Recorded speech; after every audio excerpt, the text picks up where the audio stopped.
Hi, everyone. I think we're going to get started. Thank you for joining us today. Next slide, please, Ewan. Hi, everyone. So I'm Main Liao, Head of Local Digital Collaboration Unit and also Program Lead for the Digital Planning Workstreams. Next slide, please, Ewan. So today, just a reminder in terms of house rules, we are recording this showcase. So if you don't want yourself to appear on camera, please turn off your camera. And please mute yourself if you're not talking, and we will have time for questions at the end of each section. Next slide, please. Today, I'll be introducing our digital work streams.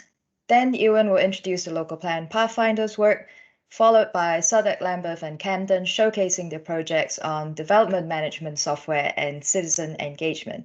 And lastly, we'll have Q&A. Next slide, please. To start with, an overview of our digital planning program. Next slide, Ewan. So currently, there's huge amounts of information that's generated or gathered by the planning processes, but a lot of it is trapped in documents. And we want to release it and make it readable by computers so that digital services can use the data. And we also want to reduce the amount of manual processing. Next slide. So this quote from the MHCLG Planning for the Future white paper sets out the digital direction of travel, and we want to move the planning system from document-based to one that is driven by data. And we're doing this so that it can benefit the different types of users of the planning system, from developers so they know what can be built where, planners and councillors so they can manage planning more efficiently, to the proptech sector so that they can build new innovative digital services, and of course citizens so that they can understand how planning impacts them. Next slide, Ewan.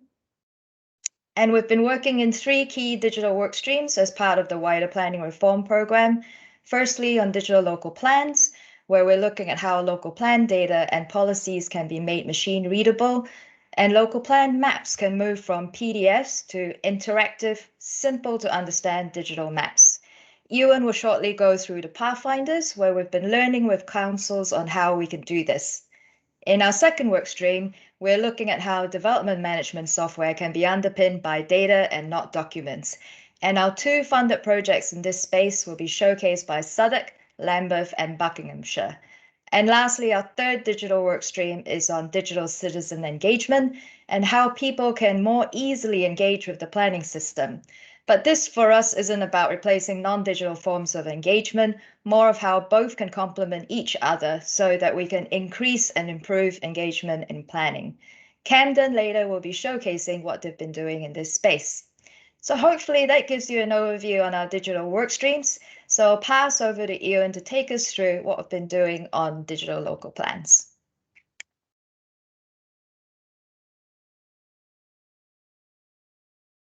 Thanks, man. Sorry, it took a while for me to unmute myself. Hi, everyone.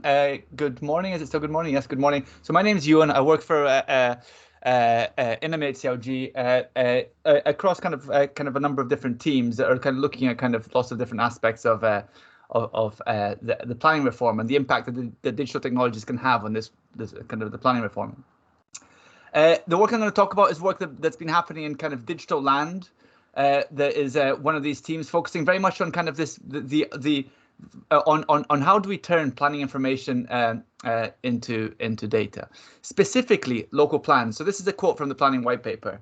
It talks about how local plans should be built on standardized digitally consumable rules and data, enabling us accessible interactive maps that show what can be built where, that the data can be accessed by software used across the public sector and also by external proptech entrepreneurs to improve transparency, decision-making, and productivity in the sector. Now, if we were in real life here, I'd ask people to put their hands up to, as to how many people actually kind of have seen kind of a local plan, or they know what a local plan looks like.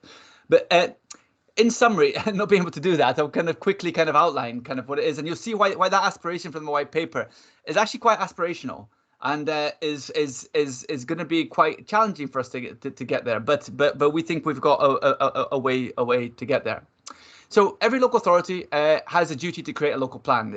Since I think the 1947 Town and Country Planning Act, every local authority has got a duty to create a local plan, And the local plan basically is a document that in essence sets out what you can build where. It takes a very long time to produce these documents. They can take kind of on average 5 to 7 years. Some local authorities will spend 10 years on the local plan because it's quite political, and it's also a quasi-judicial document, right? So there's a lot of it has a lot of legal weight. So there's a lot of evidence that supports kind of the information in that document, and it goes through this very kind of strict process of call for sites, Regulation 18, Regulation 19. There's a very kind of formal kind of legal process. They cost on average £3 million, so quite a lot of money goes into these documents. But the challenge, of course, is that because they're such important documents and so much effort is put in them, quite often by the time they're actually kind of published, they're kind of slightly out of date. But not only that, if you were actually to look at a local plan and try and kind of see what it looks like, they tend to be, say, 300 pages. It's usually a PDF document. It used to be kind of you probably still get printouts of kind of local authorities, and they look like this. There's a lot of text. There's some tables. The language is not the most engaging. And the things in the boxes are usually the policies, and the other paragraphs are kind of justification and context. And I mean, not only are they kind of quite hard to actually understand, they're actually very hard to find. Like it'd be interesting for people to see how easy is it to find the local plan for your specific local authority. Some local authority websites are quite good and you can kind of navigate them and find them quite easy, but others you'll find like an old version of the local plan. So we rely very much on kind of experts and professionals to help us kind of navigate the system. Local plans also have maps, right? So you saw the white paper talks about kind of maps.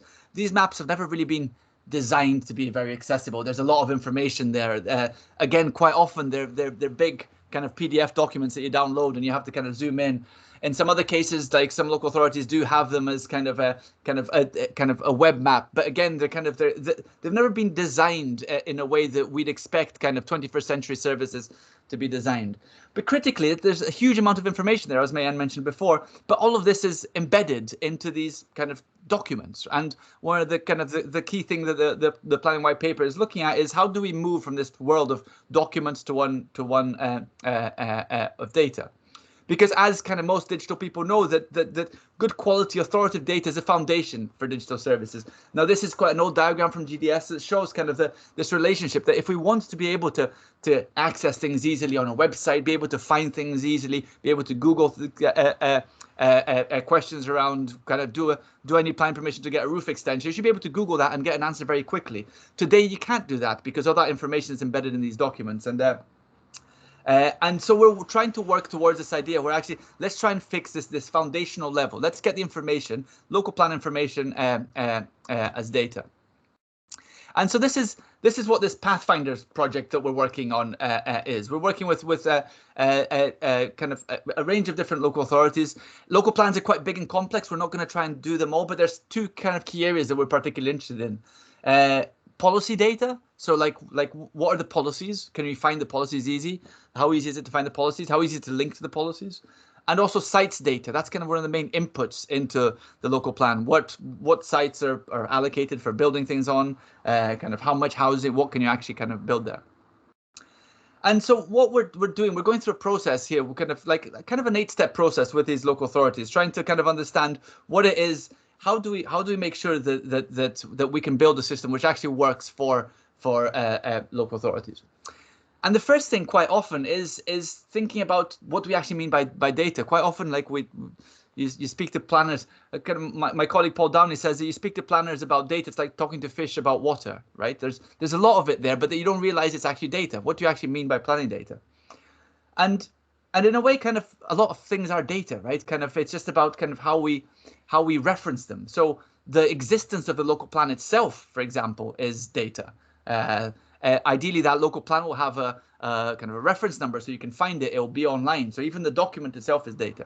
There'll be a boundary to which that local plan kind of applies to, probably the local authority boundary, not always, but there'll be a boundary. That's kind of a piece of data. There's going to be lots of policies. Those colored squares that I showed you in those pages, they're the actual policies. How can we turn them into data? How can we make sure that they're kind of machine readable? There's a unique reference number. There's maybe some naming conventions there.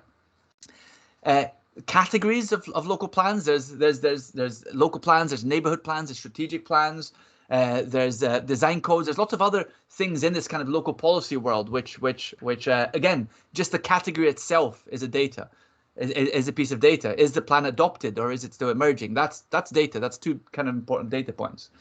The organization that is producing the local plan, right? So if it's a local plan, there'll probably be the local planning authority. But it could be, if it's a neighborhood plan, it could be the neighborhood forum. That's the organization. The organization itself is data. So just trying to kind of understand how all these bits of information are actually can be data if we treat them as data.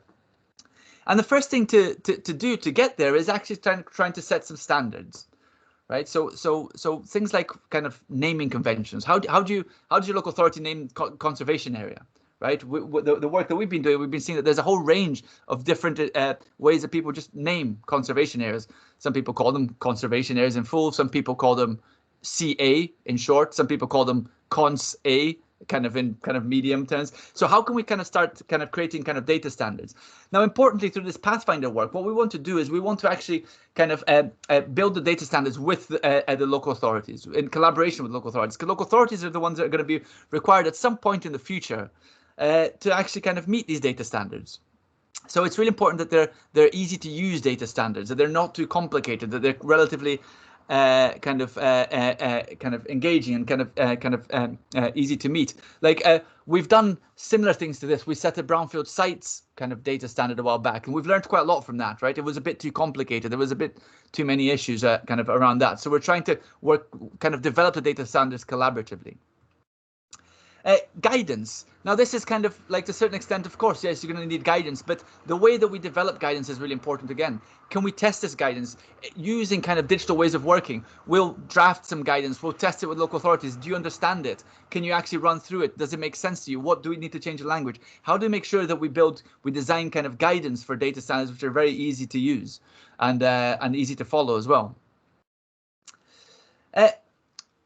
Then what we're going to be doing is we're working towards this kind of distributed system. We think that data should be sitting close to the people who are creating the data. So local authorities are the people who are creating local plan information. So they should be the ones that are owning that information and maintaining that information. And so we're working towards a kind of a world where, instead of us creating some big central database of all local policies, we want each local authorities to put their policies according to the data standards that I mentioned before online, so that we can aggregate them if we need to. So we can create a national map of all local policies. Or if we want to see a national map of conservation areas, we can do that as well, right? So the idea of actually kind of, once we get the data standardized, we put them online. It means that we can then start kind of collecting this and kind of analyzing it and doing kind of really smart things with it. And I'll talk later about kind of what proptech can do with this stuff as well. Now, what we've learned is that no matter how hard, no matter how precise your data standards is, there's always a bit of work, right? So 2nd of February, 3rd of February, 2020. These are all the different ways that we've had people write kind of that date, right? That's only a date. In theory, that should be an easy piece of data, right? But there's lots of different ways to do it. And I think what we've learned is that we can't just try and kind of control things too much. So we're building this thing that we call a pipeline, which, when we collect the information from each local authority's websites, we do some cleaning of that information. We kind of make sense of it a little bit. We allow the fact that the reality is, no matter how much we try, we'll never be able to meet this data standards perfectly. And I think allowing for a bit of that is important. So we're creating some technology that basically cleans data, processes it, and kind of deals with any of these issues. And then also kind of, as a way to improve the quality of that data, the idea is that we can show it back to the people who are creating the data. So if you look at brownfield sites registers, and as an example, in a way that's a useful example, both of how we shouldn't do things, but also kind of what an architecture which isn't a centralized architecture where we bring all the data together. You'll see that there's some brownfield sites in the middle of the ocean, right? Obviously, someone typed in the wrong coordinates or whatever it might be. And we think that by showing people their data back after it's been processed in a visual way, people will be able to kind of start to understand what's working and what isn't working. Can we change it? And also other consumers of that data right? So if CPRE want to look at kind of the brownfield sites and they notice, wait a minute, there's a site here which makes no sense. We're trying to kind of build the mechanisms to allow for this feedback, these feedback loops, because I think the reality is data is never going to be fully kind of finished. It's always kind of moving, and so it can always improve. And then once we have that in a good condition, what we're doing is trying to see to what extent can we start kind of creating kind of a national maps, right? How can we get all this information and visualize it and see it on a national scale? So today we don't have a definitive list of local plans, right? We can't tell you what local authorities have a local plan or can't. I mean, we can, because what we do is we call them up. Every 3 months, we call up local authorities and say, by the way, that local plan that you're working on, how close are you to finishing it? And we kind of we fill it into kind of a spreadsheet. The direction that we're moving in is that we won't need to do that anymore, because we'll be able to kind of collect the data directly from the source of the local authorities and visualize it in a national map. And then very importantly, and kind of the final step to a lot of this, is actually kind of making this available to others. There's a whole market out there that wants to create new services for the planning sector. Right? We call them the proptech market. Some people call it plan tech market. There's a few you might have heard of: View City, Commonplace, Urban Intelligence, who exist already and are doing a lot of a lot of kind of manual work to try and get the data out of these local plans. They're spending a lot of time kind of scanning and kind of tracing over and kind of extracting that data. And they're building services on top of that. So we know that there's a demand for this information. We know that people want this information to build the services. So the world that we're moving towards is one where actually all this local plan data is accessible, is cleaned up. One is as actual data as much as we can, is cleaned up, and you can find it in one place. But again, importantly, not that we don't centralize that data. You can find it in one place, but the people who own and maintain that data are the local authorities, right? The people who are actually kind of the holders of these registers. So this is what the Pathfinder project is about. We're trying to kind of test some of this architecture, test this hypothesis. We're speaking to proptech companies. We're working very closely with local authorities. We're developing the data standards. We're looking at guidance. We're testing to see how easy is it for local authorities to put things online or not. Do we need any new tools to help local authorities do that? And it's only kind of a small number. There's only 10 or so kind of authorities that we're working with, but we're hoping to kind of to grow this and to be at a stage at some point in the near future where we're actually quite confident that when us, MHCLG, legislate for local authorities to publish their local plans online as data, we're pretty confident local authorities will be able to do it and we'll get very good results. So I think that's it for me. I think I pass it on now to some of the projects which actually use this data or could use this data. Thanks, Ewan. So I'd like to introduce Southwark, Lambeth, Buckinghamshire and Camden. And they're going to be taking us through what they've been working on, development management software and citizen engagement. So over to you, Catherine, to kick us off. Thanks, Mayan. So I'm just going to share my screen. Can you see that? Yes, we can, Catherine. Great. Good to go. Thanks. So hi, everyone. The presentation you're about to see is a three-pronged affair. You're going to hear from the three projects, all of whom have been working ever more closely together. So from the left to the right on the slide that you can see there are the orange circles. We've got Reducing Invalid Planning Applications, which focuses on the front-facing application side for the user. Then in the middle there, BOPS, Back Office Planning System, which handles the back office side, receiving the data from RIPA. And then the little box above in orange, the Digital Planning Engagement Project, which is looking at data standards and site notices. The first up is RIPA, with funding from MHCLG and a mission to make it easier for applicants to navigate the system to submit a valid planning application. And in turn, this will save time and money and hopefully see happier users and planning officers. Collaborating with Lambeth on this project are Buckinghamshire, Camden, Northumberland and Southwark. We're working with Open Systems Lab and HOLAM, our user research, and we're really excited that we'll soon be joined by and working with Nemensa, our new content designer. The project website is shown there on the left, ripa.digital, along with the links to our social media and blog accounts. So here's the team. It's a fully collaborative and equal project, and there's all the mugshots.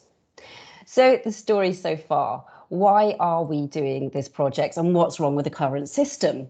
Well, at present, around 50% of householder planning applications and nearly 80% of lawful development certificate applications are invalid at the point of submission. This causes stress, frustration, and additional costs for both users and councils. The system can be confusing for applicants who find themselves navigating a myriad of different sites simply to understand what they need just to submit their application. And this is before they even start to apply for permission. So the overarching aim of this project is to resolve these problems and in so doing create a digital planning service that works for all. So this slide here shows some of the comments we've received so far from users over the alpha and beta phases of the project, of their experience using the current system.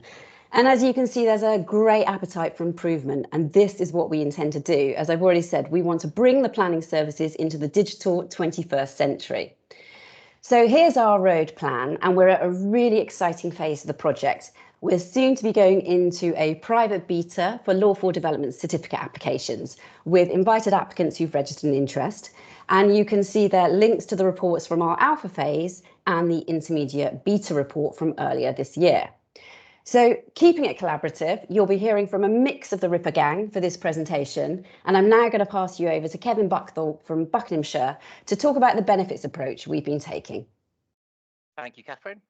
So before we start live testing of the tools we are developing, it's very important we can measure the impact they're actually having on the services that we're actually trying to improve. We are achieving this by documenting baseline data from the systems we currently use and our different partners, collecting data throughout all of the testing, and by developing real-time reports so we can see real-time data as it comes in. I'll now pass over to Emily Hadley from Buckinghamshire Council, who will explain how we believe the RIPA tool can achieve these benefits. Thank you and good morning, everyone. The RIPA project presents an opportunity to fundamentally shift how we collect, use and process planning information by moving from documents to data.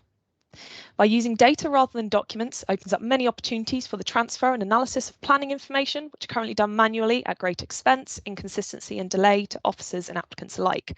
By making better use of technology, we hope to greatly improve the planning process by making services easier to use and engage with. These services have been designed with 6 main principles in mind, which address current pain points in the planning system. This includes being accessible and transparent for users, not expecting them to be experts in an incredibly technical field, not asking applicants for information we already know, such as what we hold in geospatial information, embedding policy and guidance to inform applicants of our decision-making rationale, and only showing and asking users questions, relevant information to their proposal, saving time and effort for all. So, what have we been doing to achieve this? So the team have been working hard in order to move from shifting from documents to data to reverse engineer all the documents we currently ask for in the planning system, breaking them down into discrete pieces of structured data. Using the PlanX platform, a dynamic forms builder developed by Open Systems Lab, we can design a series of questions, or flows as we call them, which collect all the necessary information from the user as this structured data. I'll now pass to Toby Hamilton from Lambeth to show how this works in the tool. Hello, thank you, Emily. As Emily mentioned, one of the things the new system does is design out the opportunity for errors. One example of this would be on constraints. An applicant may not know what a planning constraint is, let alone whether any of them affect their property.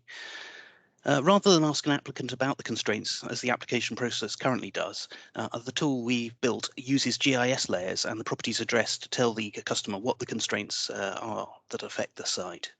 This helps to ensure that the system asks the right questions and the right documents are requested at submission.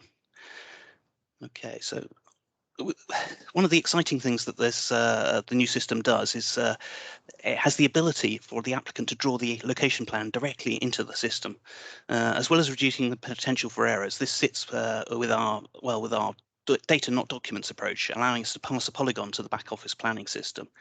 A polygon of the site boundary is far more useful for an analysis of the application than a PDF map, and will also save the local authority the time it takes to redraw the polygon in their system. I'll now pass over to you to Rich from Camden. Thanks, Toby. It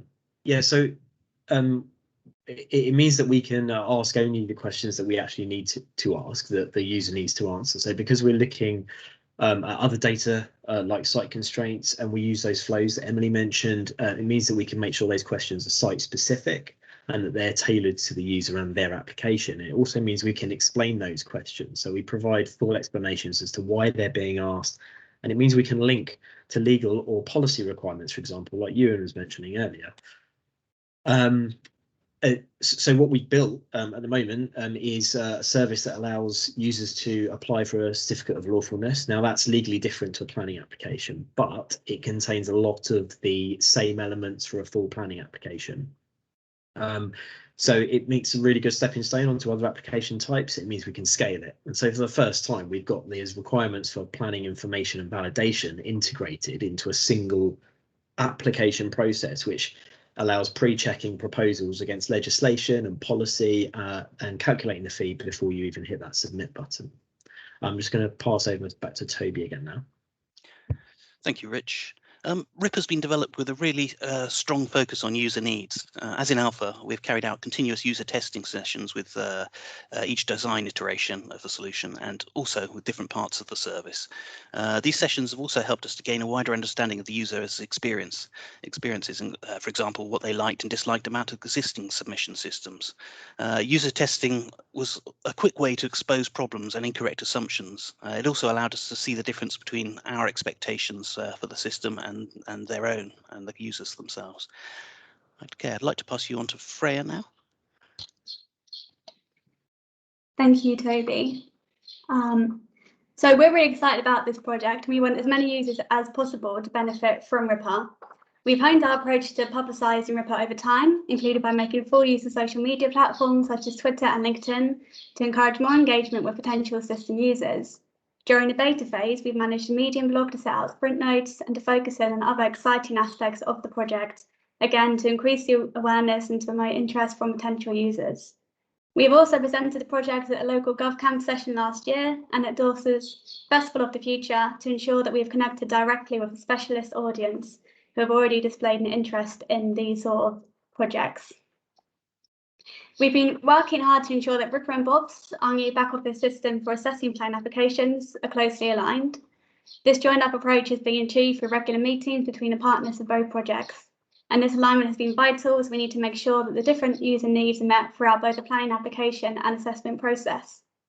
The partners have all found this aligned approach really useful, as it's prompted us to explore the project's goals more widely and to share good practice and skills. We've also aligned more recently with the Camden digital planning projects, which you'll hear more about shortly, as we recognise the value of these projects and the benefits of regular feedback and support on this work from a wider range of partners. I'll pass on now to Peter Forrest from Southwark to present the BOPS project. Thanks, Freya. So it's great to allow applicants to submit all of this information as data rather than documents, but unfortunately the systems that planning authorities operate don't have the capability of receiving that data. They are built for receiving documents. So as a necessary part of the process, if we're going to ask for data, we then need to be able to receive, handle and process that data. And so we need a new back office planning system.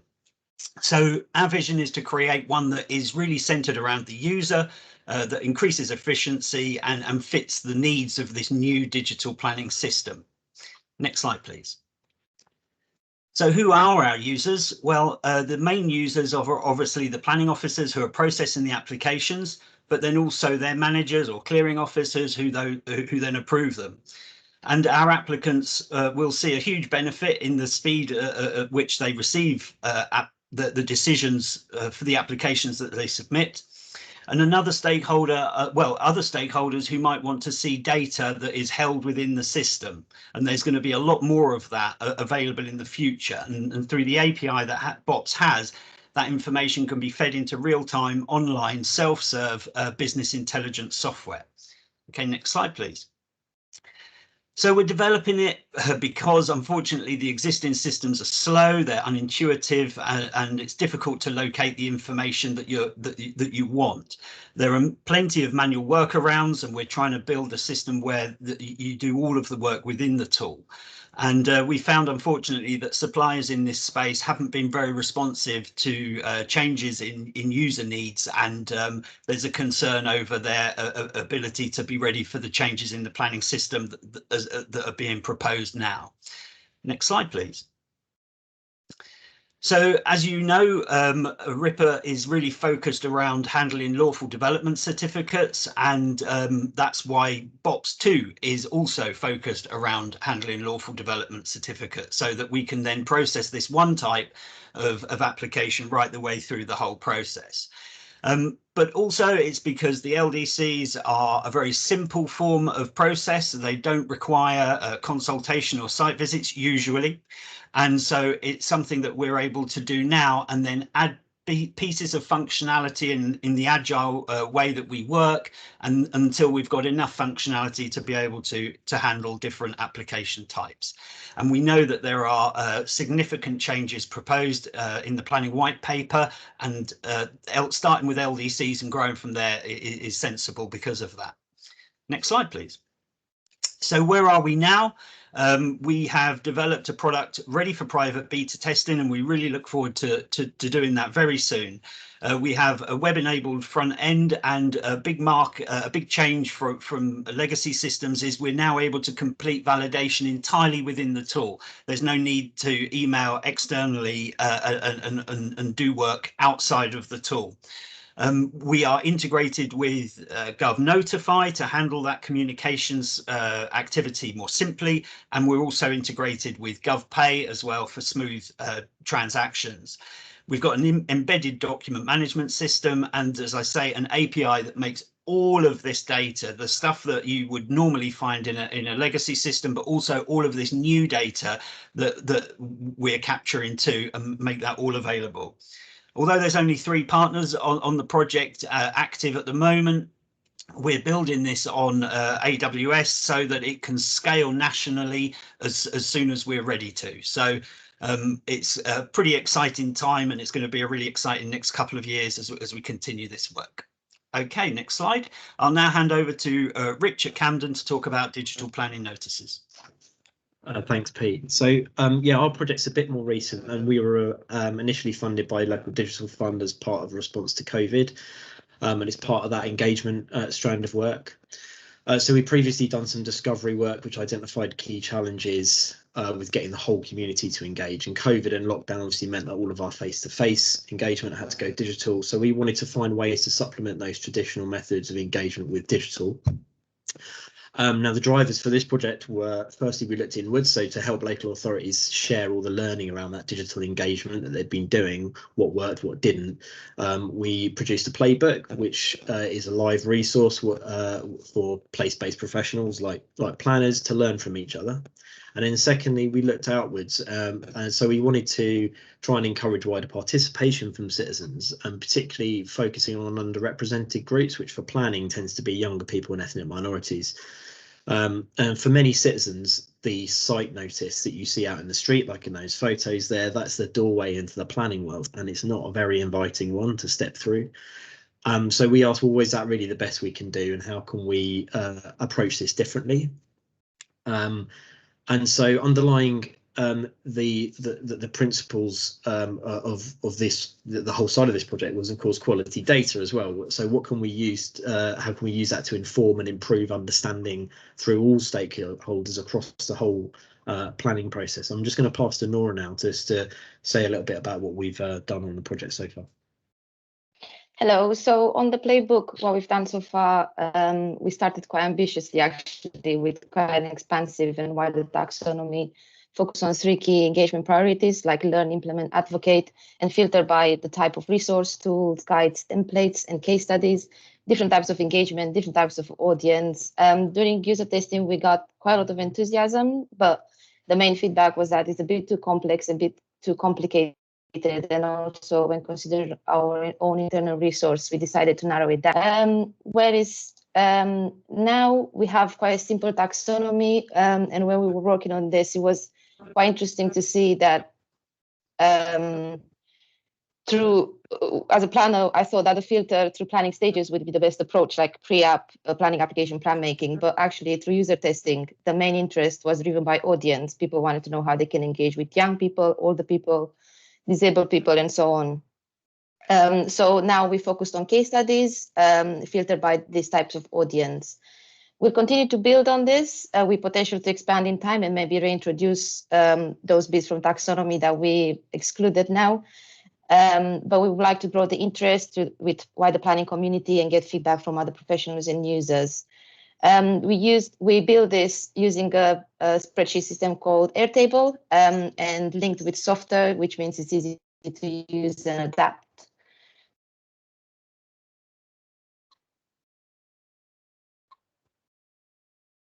Oh, I think Laura's frozen. So I'll carry on about this. So we looked at some digital site notices, and for the first phase of the project, we wanted to understand what current data we could use to communicate development schemes, but also what the ideal would look like as well. And this was our simplest prototype, and it just shows you it's quite close to current physical notices. We focused on sort of clear layout, simple language and things like that. But with user testing, we found people needed that clearer information about what feedback to actually give and what the proposed development actually was. On the we went through several iterations, but on sort of like later iterations, there were several which really started to focus on explaining development proposals in terms of the impact measures that they have. So whilst they can still find all the application documents that they want to, if they can just kind of click through and look at it, it gave them like a headline issues. And people also preferred to prefer giving them the feedback on particular issues as well, rather than one sort of catch-all comment. Now that's great for us as well, because it means we can capture that feedback again as more structured data, rather than wading through a huge body of text. And again, that means we can sort of start to use that data elsewhere in the planning system. We also looked at feedback and how we would record that and aggregate it, and that's something we're going to focus on in the next phase as well. We found it really important for users when they were looking at these that what they wanted to have was an explanation as to sort of where this engagement through the digital site notice sits in the planning process and what will happen with their feedback. And then so we saw there was also an opportunity to signpost them to other areas in the process, and I'll come on to that too now. So looking at the next phase, we're going to kick off again next month. We're focusing on the digital notices this time, although we're continuing with the playbook, but the focus is on digital notices for this phase. And in particular, engaging with underrepresented groups. Now, obviously, we need sort of to understand what data standards we need to execute that and how that links in with the other projects you've just heard about. So what we'll be doing next? Well, the notice that we're going to produce, we're going to have to do one based on existing data. We're going to have to work with what we've currently got. But we're going to work not only with open data, but with data that we can make open. So hopefully I'll actually promote more open data in the planning process that it currently exists, and obviously do lots more testing, including accessibility testing. And then we're also going to be looking at those impact measures that we've been exploring, and we're going to look in more detail, what does that data look like that we'll need to underpin that. So we want to help to kind of create and shape a set of open data standards for that, which can then feed into the RIPA project about how we collect that application stage, and then also align with other data standards and emerging standards. So, for example, like the local plans that Ewan was talking about earlier. And then finally, we work in the open. It's something all the projects are doing. It's really important because we'll learn from each other from it, and we want to promote innovation across the whole planning sector. And so data standards and code that can be reused and scaled and built on by the public and private sectors is an important part of this output for the project. So really, just to sort of wrap up, citizen engagement and planning data often sits in silos that you see in this planning process here. It's a circular process. It's often shown as a linear process. I strongly believe it's meant to be a circular process. The problem is that we often we keep everything split out. Now, London Data Hub is a step change in that, and it takes the submission from data. It allows you to use it. For example, you can take it from submission information down in the planning application stage and use it up in your monitoring area. Now, that's really important, and we think we can do the same thing with feedback from citizens, because why should their voices be stuck in one of those silos, which tends to be the planning application silo? So these three projects, you can go to the next slide, please, Catherine. Cheers. So these three projects really are building on those same basic principles and foundations, and those are the key ones that you've heard about, which is documents to data, standardizing that data, making sure it's good quality, and then openly sharing that data and allow people to use it and connect with it. And if we get those foundations right, then hopefully then these future projects like this can be even more successful, and we can build a much more informed, connected and open and publicly accessible planning system. There's our contact information there, so if you want to get in touch with any of the projects, you've got all of our details there. Please do get in touch. We're always happy to sort of get input and have more people involved with it, especially for user testing and things like that. So yeah, that's it, and I'll hand back now. Thanks a lot. We've got time for Q&A now, so does anyone have any questions either for us or the councils?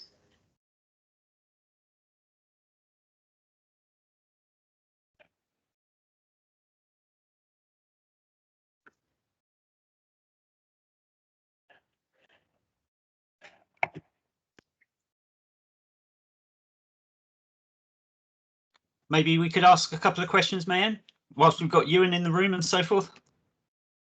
Sure. At least I gave you a bit of warning, Ewan. Getting all of these maps, GIS layers and so forth together nationally would be a huge advantage.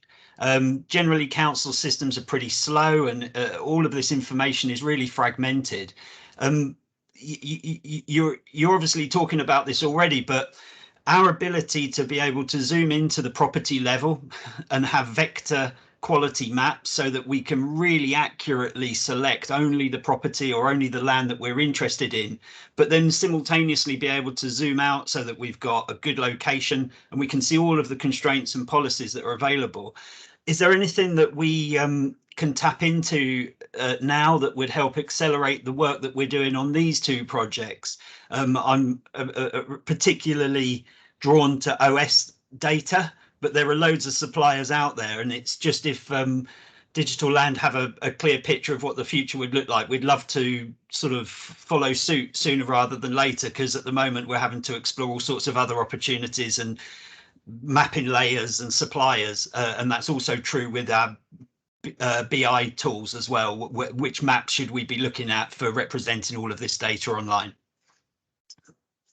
Thanks, Peter. Yeah, I think, I mean, there's two parts to that question. The kind of I guess so firstly, like, a lot of the stuff we need to do is very remedial, right? So the work that you guys have done, kind of sorting out your GIS layers, is very, we need to work out how can we get 365 authorities doing that in the same way. Okay, so as I mentioned when I talked, like, kind of how do we get, say, conservation areas to be like just naming conventions, very simple things we have to fix. So that's where we're starting. We're starting with kind of the most remedial stuff, but absolutely that remedial does form the foundations for the more radical, and both BOPS and RIPA are kind of quite, RIPA in particular is quite a radical kind of project. But the other aspect of it is within MHCLG, there's only so many levers that we have, right? And government is this big kind of multi-headed beast, and things, people like OS and the Geospatial Commission and Land Registry are also kind of data providers for the planning system in different ways. And we do plan to try and see what we can get from that side. But our focus, our initial focus is local authorities, because local authorities, they're the ones that are producing a lot of some of this key information. Let's see if we can get that done. And let's see what are the levers that we may or may not have to try and get other information that is needed for the planning system out of other organizations as well. Thanks. Does anyone else have any more questions? Can I just come in there? There are a few questions actually popping up in the chat, I think. So there was one, if I can take it, which was around the digital site notices relating to government requirements to right to adjoining properties or erect a site notice. Yes, you are right that Camden don't send out letters to neighbours. we have to in certain circumstances. So certain types are called prior approval applications, which we have to because it's written into the legislation. We have to, but for most planning applications, we don't send out neighbour letters. Now, there's no, as you've pointed out in your question, you don't have to do that, but a lot of local authorities do that and do site notices. Now we just do the site notices. There's obviously there are things you have to kind of consider in not sending out neighbour letters.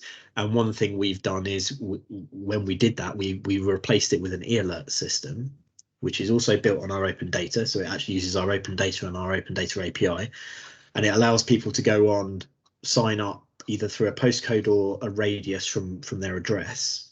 And then what that bit of software does is it goes fetches our open data, uses the API for our open data portal, fetches all the applications within that zone, geographical zone, formats it, and then sends it as an email to that person. So we use that instead of neighbourhood, instead of neighbour letters, and that's something that we are at the moment actually adding to the playbook. So so it's an idea we want to promote amongst other councils and kind of show them how it can be done. And again, by using open data, so it's not all back end stuff. It's using our open data portal and our API for that. So we've carefully thought about this. Now it's meant to be a digital twin. It's not meant to, like, you know, May mentioned this earlier, it's not like the idea of like digital citizen engagement is to try and expand it and to try and make it more expansive, inclusive, and improve the quality of it, because we can, if it's based on data. So I think that's the key thing. We see it as a digital twin. We don't see it as a replacement to a physical site notice, but we think it would also help if we get the data right. We can improve the physical site notices. So those impact metrics, for example, that people seem to really want to know about, well, we can start putting those on paper notices too. So actually this move to digital will improve the actual non-digital experience as well. So I think that's really key. So it is something we've thought about. There were some questions there. I think Juliet has responded to it. There were questions around highways. I didn't know if you wanted to add anything further on that, Juliet.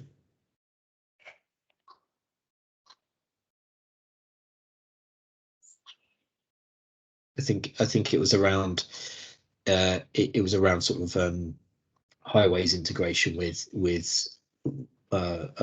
these projects. I mean, I think one thing is that we're trying to do with all of these projects, and it's the same with the place-based sort of engagement one. We're focusing on planning notices now. The idea is so we have people from our green spaces team, for example, come into our one-to-ones, because the idea is that we can use similar principles and the same kind of models to scale it across all areas of infrastructure like highways and so on and things like that. Yeah, I'll just second you on that, Rich. I mean, we've been meeting with those teams in early stage, because obviously we can only focus on one thing at a time. But we've had early conversations with the director that covers highways and environment and all of those kind of areas. And also we're kind of keeping in mind building control, which is so closely linked to planning. So those are going to be kind of next on the road plan at some point. I don't know when, because there's so much to sort of develop, and it's about the partners all agreeing what's the best next focus. But it's very definitely stuff that's, you know, in somewhere on the road plan. Great, thanks Richard, thanks Catherine. Hopefully Christopher, that answered your question. Ewan, did you want to add any more to that from MHCLG's perspective? Is that on the data for new assets? Mm-hmm. Yeah, I mean, so there's so much data out there, right? That needs to be standardized. There's a huge amount. As I said, we're starting with local authority data, but there's other bodies like the Geospatial Commission that might well be developing standards for things like lights and roads and these things. So I guess I'd point you towards that, Christopher. Thanks, Ewan. Do we have any more questions?